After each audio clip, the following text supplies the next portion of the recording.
Good evening, everybody. Thank you for joining us. We really appreciate it. This is the final session of the part of Tech Club that we call Grain of Salt, because like so many things that involve scams and issues and problems, things that seem too good are too good, and we believe you should take everything with a grain of salt.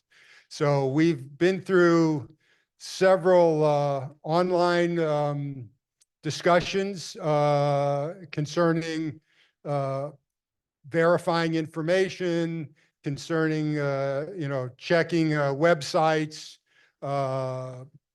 publications, etc., with the help of KU's journalism school with Jim Barnes from our things, and we're going to finish it off tonight with this live presentation. So as I said, thanks for coming again. I want to take just half a second since this is the last Tech Club of the season. Normally we're kind of shut down for Tech Club in June, July, and August, and we've continued this program. So we will be starting again in September. For those of you who are kind of Tech Club aficionados, we'll be back with a new series then.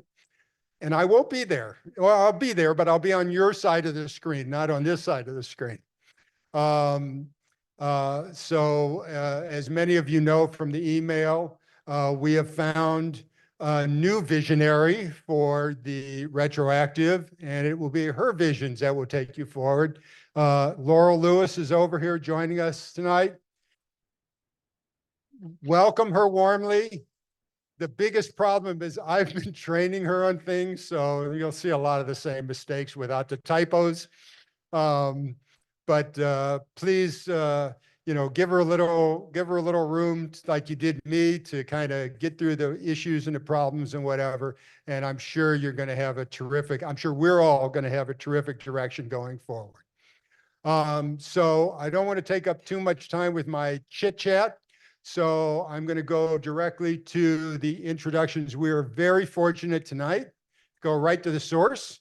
We have with us this evening the Douglas County Sheriff, Jay Armbruster, and he's going to do his presentation on scams and scam calls, and I'm just going to turn the mic over to him. Once again, when we get to questions, keep in mind that we have a hearing loop and we are recording this, so that if you have a question and you're recognized, wait till some little guy named Jack comes running over with a microphone. I'll hand it to you and then ask your question if you don't mind doing that. Thanks very much.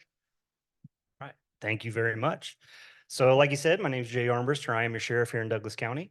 A familiar room nonetheless. One of my old bosses is here. One of my old teachers is here. One of my favorite humans is over here. So it's very nice to be here. I actually grew up kind of running around this library. My aunt worked here for like 150 years or something.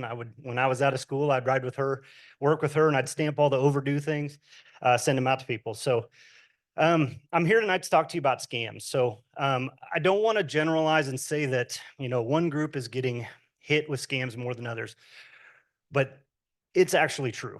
The seniors, the retirees, the community, they are getting targeted with these scams, and these people are extremely good at what they do.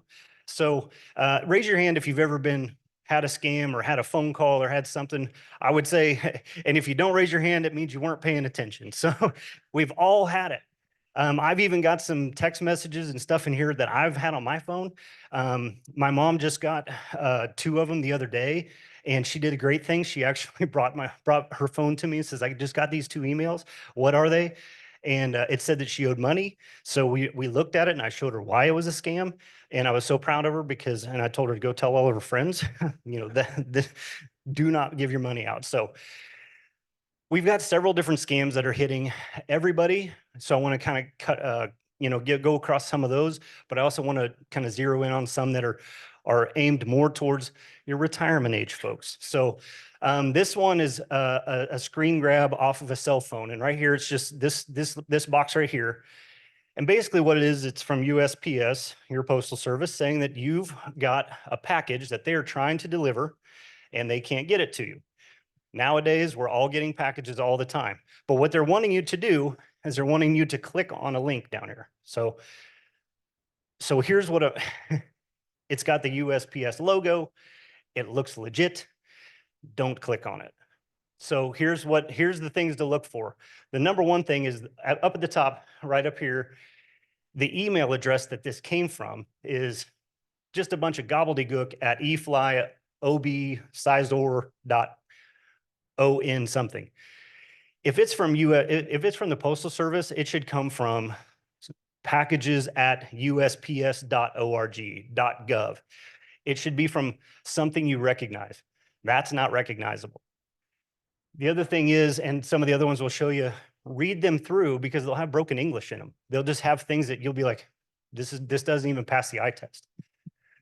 So what I would suggest to you on this one is, because normally, like at any time I could get this and think, oh my gosh, my daughter, my wife, I've ordered something. But what I would do on this one, call the post office. Just call your local post office. Say, hey, I got this email. I got this text message says I have a package. And they're going to say it's a scam. What's your name? What's your address? We don't have anything for you. Don't click on it. That's a scam. So, so what I want you to walk away from here tonight is two things. Be skeptical. Have somebody else verify it. Trust but verify, I think is what President Reagan said. This is one that I got personally on my phone. So this was to me from an unknown number. It was a text message. 347 area code is New York City. And living in Lawrence, growing up here, I know that Truity CU, they're trying to say Truity Credit Union, is a real thing. Maybe I bank there, maybe I don't. But what this is asking me is, did you attempt a Square charge, which is like, if you go to like Art in the Park, you know, vendors, independent vendors, they use the little chip readers and those go through Square and it'll come back, it'll show up as a charge in SQ and then has some stuff. So what they're asking me is, did I do this? And here's what, this is basically the template for 1,000 other scams. And I'm here to tell you, we're coming up on 2 months ago, a couple who was in their retirement, living out in the county, had something similar to this.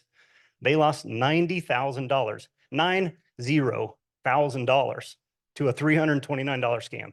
So the thing to be skeptical here is, again, this website that they're wanting you to click on. It's medukaccija.com/TruityCU. So if you think, first off, this text message is not going to hurt you. If it comes in on your phone, it is not going to do anything. It's not going to infiltrate your phones. It's not going to steal your information. Delete it. Just delete it. If you know it's a scam, delete it. Now, you bank at Truity. You did just make a purchase somewhere. Something in here looks vaguely familiar. Call Truity.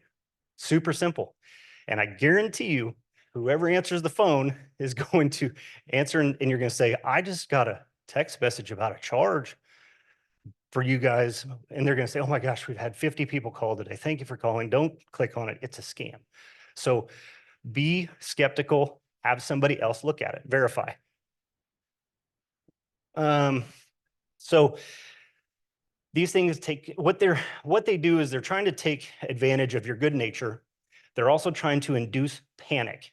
So, and we're going to get to another scam about jury duty, where that's their absolute tactic, is to get you off center and get you kind of chaotic.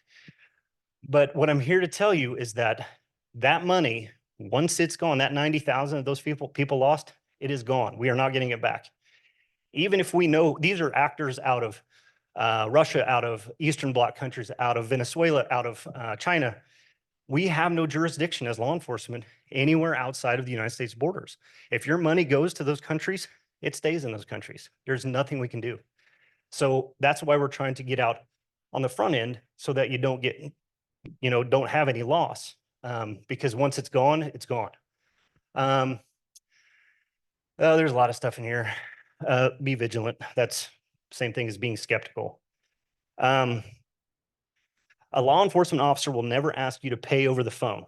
Okay. Never, ever, not ever. Even if he sounds like me and I want your money, don't give it to me. Okay. We will never take money. Here's the big one that's going around, and we just had it pop back up in surrounding counties today. You're going to get a phone call. You're going to look at your phone, and it's going to say the Douglas County Sheriff's Office, because what they've done is they've routed their way through the internet, spoofed the phone number, and it looks like they're calling from our office. You're going to answer. An authoritative male is going to tell you that you just missed jury duty. You now have a warrant for your arrest. And so I cannot tell you how many times this has been successful here in Douglas County alone, much less statewide. So what they're going to do is they're going to keep you on the phone. They're going to tell you if you hang up, we're going to arrest you. We're going to be at your door and we're going to arrest you. They're going to keep you on the phone. They're going to talk you through the process of going to Dillon's, going to Walmart, going to Target, and buying a couple prepaid gift cards and then scratching the numbers off the back, giving them those numbers, and then they can grab that money off those cards through the internet and it's gone. This has been heartbreakingly successful. We had a well, it was a panel here about a local issue, and one of our deputies was on that panel. There was an article written in the paper about it, naming the deputy. Within 48 hours, people were getting scam calls using that deputy's name because they had read the paper and they knew that that was a legitimate name, somebody who works for us. So it just they're very, very good at what they do, and that's the reason they do it, is because they've made a lot of money at it. So again, flip side of that too is that if you do something that earns yourself an arrest warrant, we're probably not going to call you. We're probably just going to show up at your house. So that's kind of how it goes. So be extremely skeptical if somebody calls you and says you have a warrant and that you have to pay by phone, because that is absolute BS. We're not going to do that. If that happens, tell them I'm hanging up, and they're going to be like, no, we're going to come and arrest you. Fine, I'll see you in a minute. Hang up, call the sheriff's office, and we're going to walk you through how this is not an actual thing, how you did the right thing and saved yourself a bunch of money. What else is there? Personal information, financial information. Nowadays, what they want is your banking information. We've grown up, we've been taught to protect your social security number at all costs. I'm here to tell you that even if I have your social security, your name and your address, I'm not going to take any of your money. What I'm going to do is I'm going to apply for credit cards, do things in your name, take that stuff. You're not going to actually suffer any loss, but it's going to be a pain in the ass because then you have to go back through your creditors and you have to do all that stuff. So your social security, while you should always protect it, is not the end all be all. Like if somebody gets a hold of it, it's not the end of the world. Your bank account information, however, is where it all ends. And that's what happened with the folks who lost all that money. She had an email from Norton Antivirus. For any of you who remember back in the 90s when we all had PCs and they were all getting malware and spyware, you could buy Norton Antivirus and it would protect you. It's not, I don't even know if it's still around anymore, but she got an email and it said, your Norton Antivirus has expired. We have deducted your annual cost of $329 from your account. If this is an error, please click here. So what do? She clicked on it, ended up on the phone with somebody. And not only this one, it was even tougher because she actually allowed that person to remote into her computer. So like at work, if I have a problem with my printer, I can call IT and say, hey, my printer's not working. And they'll be like, oh, what number are you at? I'll tell them the number of computer. Next thing you see is your cursor moving around. They're rooting around, fixing it. Same thing. This person was from who knows where. She remoted, let them in. She showed them where the bank account was because they said, we need to get you your money back. So we need your bank account information so we can reimburse you this. So she's like, well, I'll just show you where it's at. So it was a comedy of errors that cost some really good folks a lot of money. Yeah, so I've gone through these here, but like I said, they want to They prey on your good nature because if you feel like if somebody tells you you've done something wrong, generally you try to fix it. They also want to get you in a state of chaos where you're like, oh my God, if I don't pay this right now, they're going to be at my door. They're going to show up. I've got dinner on the stove. You know, I've got family. I've got friends here. Like this can't happen. So they'll talk you into doing something you wouldn't normally do. They're very good at it. So this is an arrest warrant that somebody got in the mail. If you look closely, it's not even signed by a judge. So every warrant should be signed by a judge. It's signed by an officer and an officer. It's not even a judge, but it looks legit. It has the name, has all the legalese, jargon, and whatnot in there. But again, scam. This one, is this the one? No, next one. Yeah, this one's from the Federal Trade Commission. And this one is comical if it wasn't so serious. If you read it through, we are appreciating your work and we don't want someone to take advantage of this. We are providing a digital account. This account has been accessing only. Broken English. It doesn't even pass the eye test.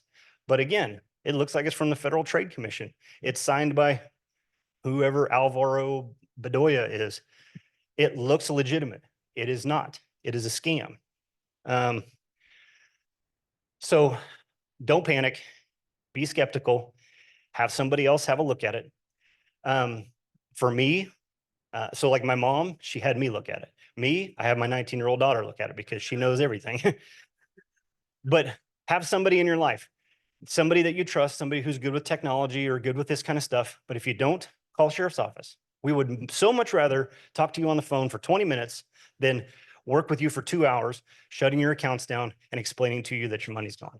So give us a call. We will always take time to help you out with that. Another scam that it hasn't been around for a while, and somebody actually just mentioned it to me earlier. It was one where a person a lady got a phone call, a retiree, a widower. She got a phone call at like midnight and she picked it up from an unknown number and it said, the person on the line said, "Grandma, I'm in jail." And she's like, "Oh my God, what's going on?" She says, "Well, I wrecked my car. I need $5,000 to get out and to get my car out of the tow lot." So what does grandma do? She helps. That's what grandmas do. That's why, that's why they prey on you. So in that situation, what had happened was it was KU graduation that day. This young lady had posted a picture. Here's me and Grandma Josephine or whatever her name was at graduation. And so now and I don't know if you noticed this, but kids put everything on the internet because I really wanted to know what road they're driving on or what they had for breakfast. And so the scammer had grandma's name, they had granddaughter's name, and they knew grandchild had just graduated and was probably going to do what graduates do and go out and party. So they called, they found grandma's number, called, ran their scam, made $5,000. In that situation, and like I say, that one has subsided over the last 2 years, probably. We haven't seen it. But I'm here to tell you with AI and the stuff that they can do, that one's coming back, guaranteed. So we have to be vigilant on that. But in that situation, if you get a phone call from somebody that says that they're in jail, say, okay, I'm gonna hang up and I'm gonna call the jail. What jail are you in? If they can't tell you, then that's clue number one. But if they tell you, hang up and call the jail. We've had it happen at ours. I'm calling because my granddaughter, my grandson, so-and-so is in there. We look it up, they're not in here. Who called you?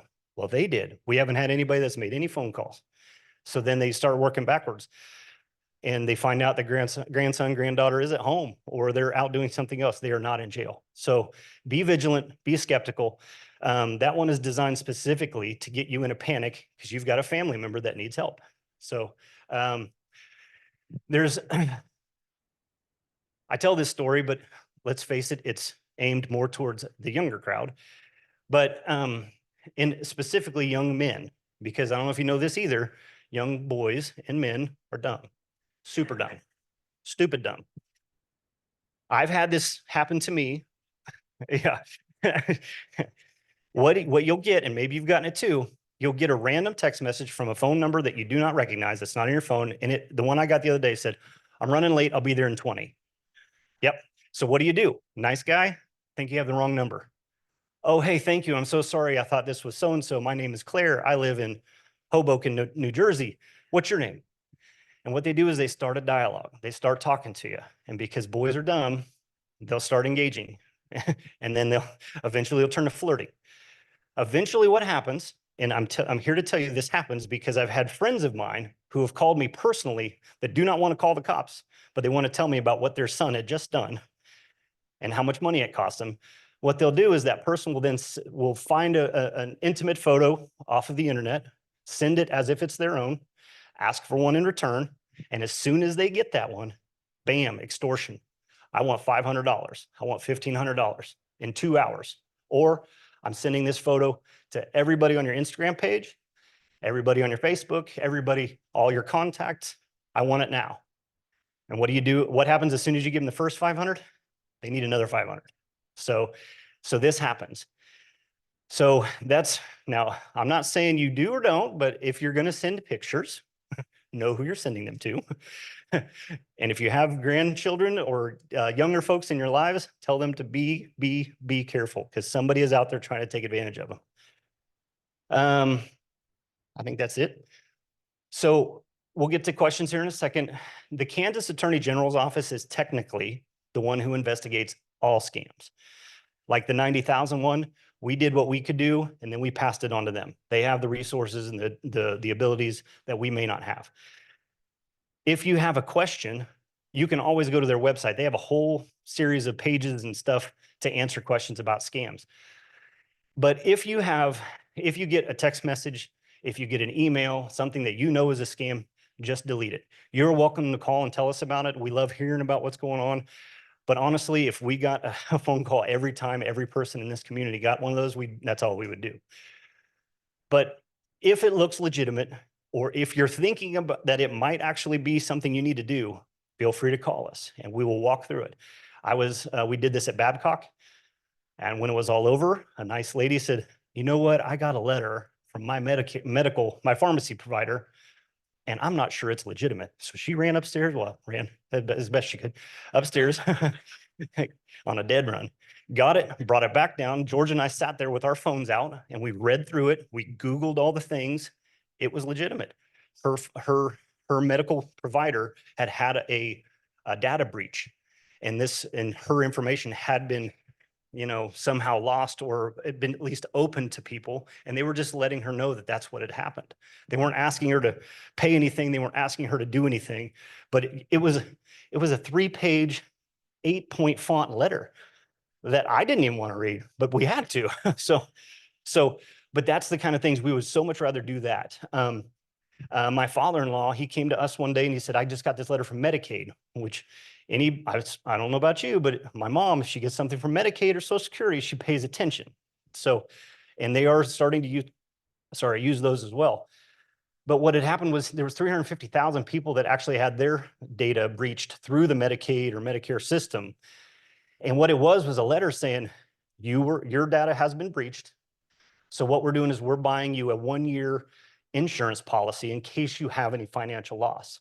It was just a letter. It wasn't asking him to do anything. But I was so proud of him for bringing it up to us, like, it looks legit. What do you guys think? And that's all it was. We Googled it, we read it, we looked it over, and like, yep, this is good.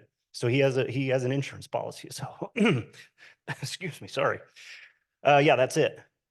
So I think we're to questions now. Okay, if anybody has any questions. The Phil Donahue in the room is going to bring the mic Right, to you. I'm running around. Raise your hands. Question? Did I age myself by that? The question I have is, how do you get him to stop calling you? Okay. I get 25 calls Sure. a day. Yeah.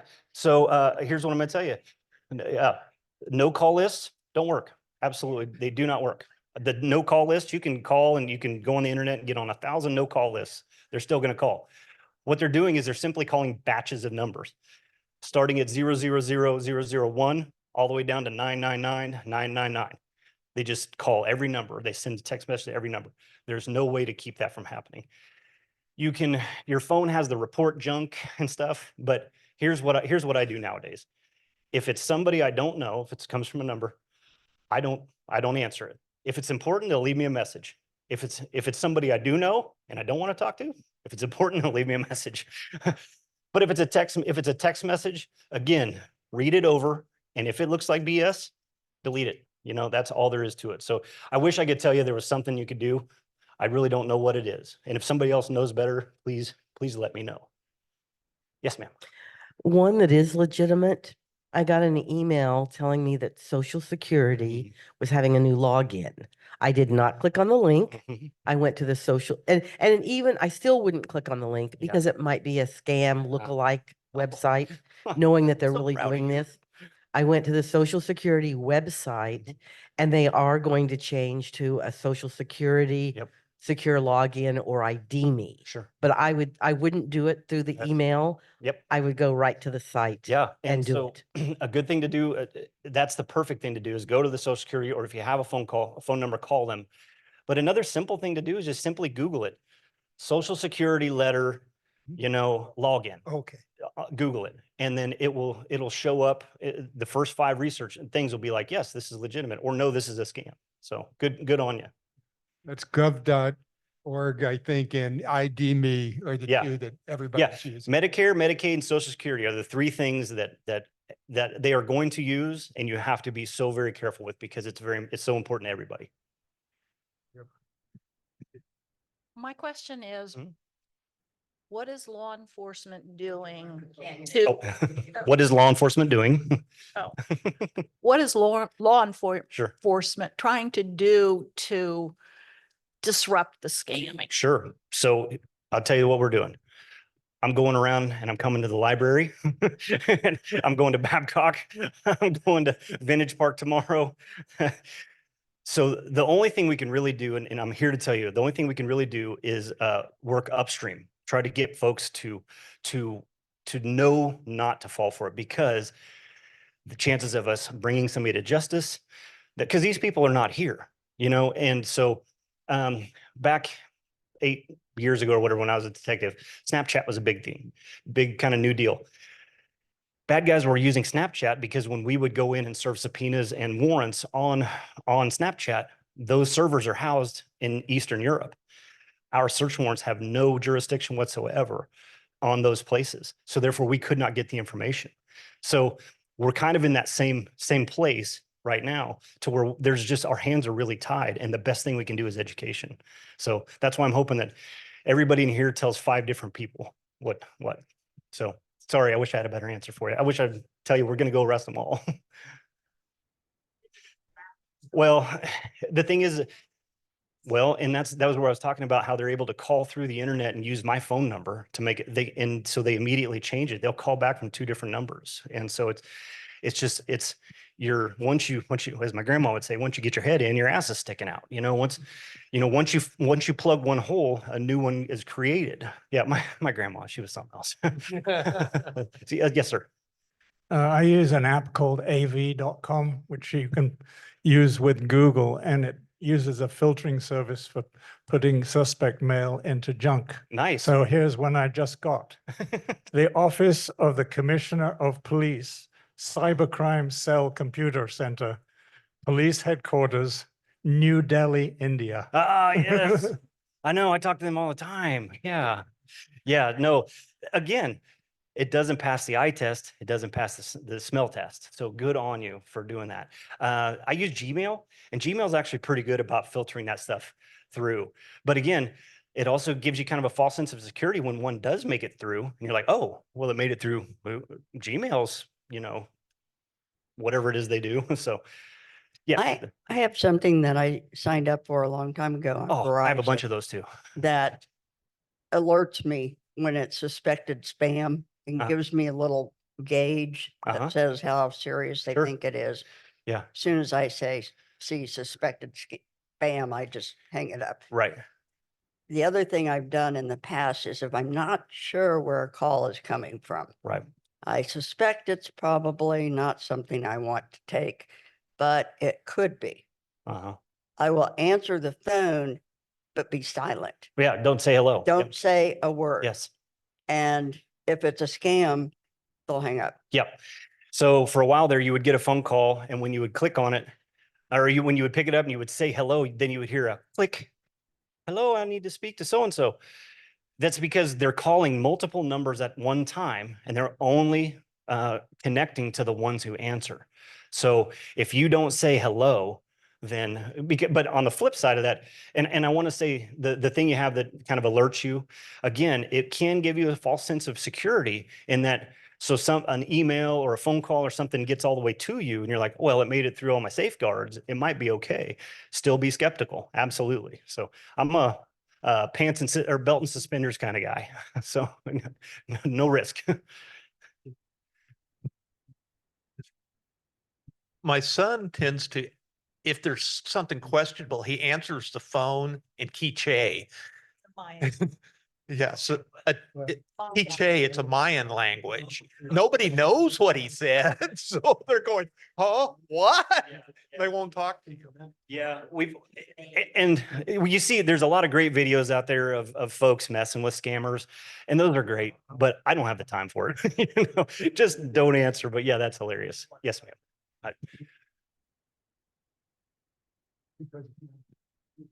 The best thing is just to not, not answer anything and so forth. But I just wish people knew that if you get a phone call, it may be a recorded one or whatever, saying this is Social Security, your number's been compromised. I used to work for Social Security, or whatever scam it is, people, like you say, panic.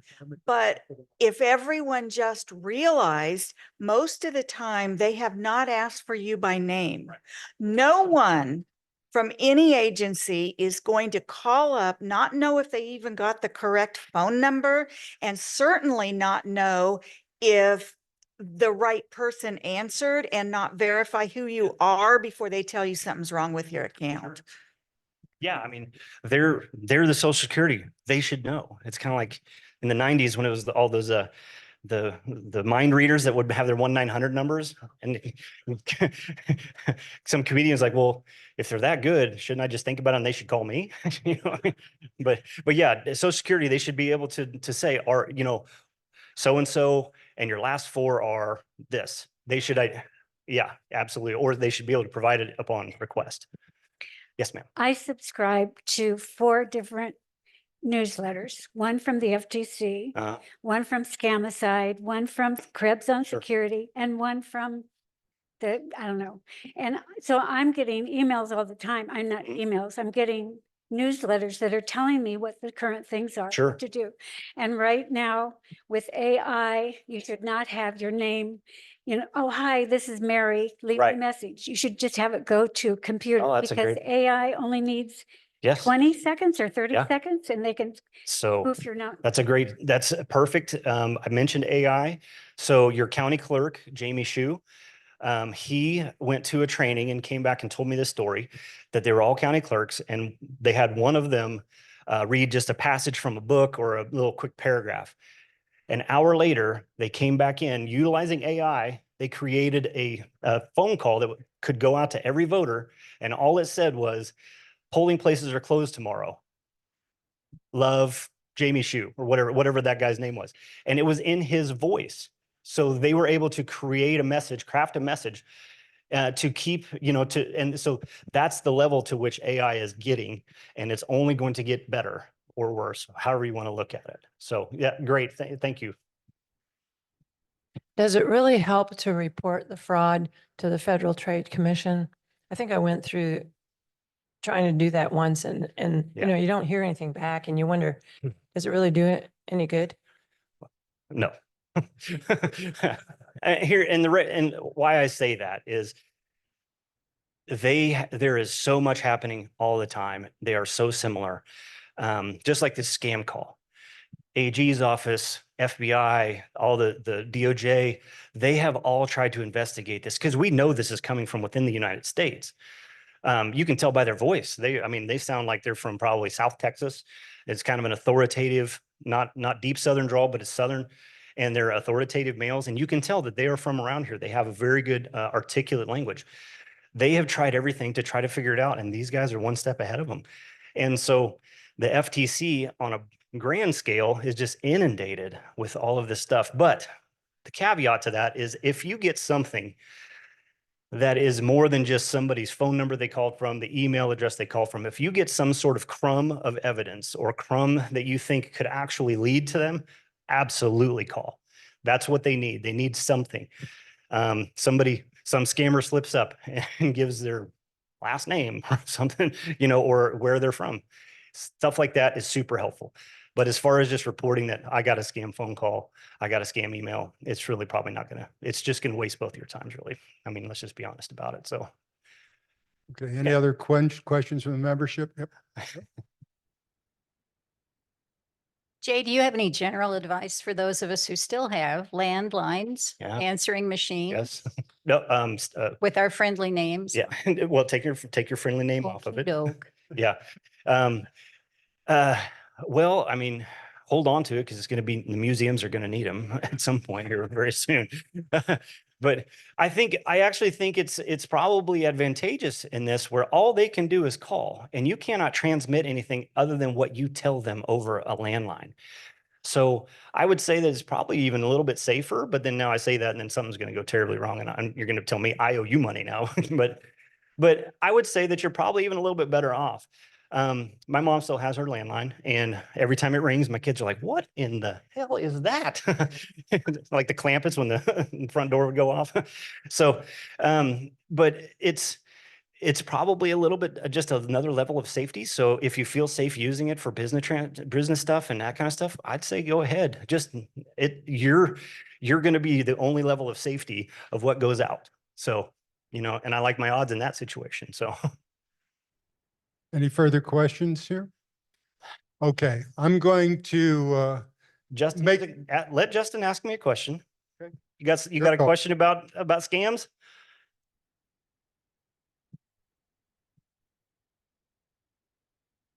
Hey, Sheriff, I'm wondering if you're aware of any scams taking place in your jails. And I'll tell No. you why I'm asking about that is because the first time that you had me unlawfully arrested back in April of 2022, Mhm. I went to pay my bail on a phone system in there. Uh-huh. And I was saying it as quiet as possible because in that jail, there's pods everywhere and you can hear a pin drop in there. And within a day or two, I had $850 taken out of my bank account. And so I called my bank and I asked what was going on with them. And they said it was a charge down in Atlanta, Georgia at a Walmart. So I called out Walmart and they said they had people go in there with my card information that I used to bail myself out at your jail. Sure.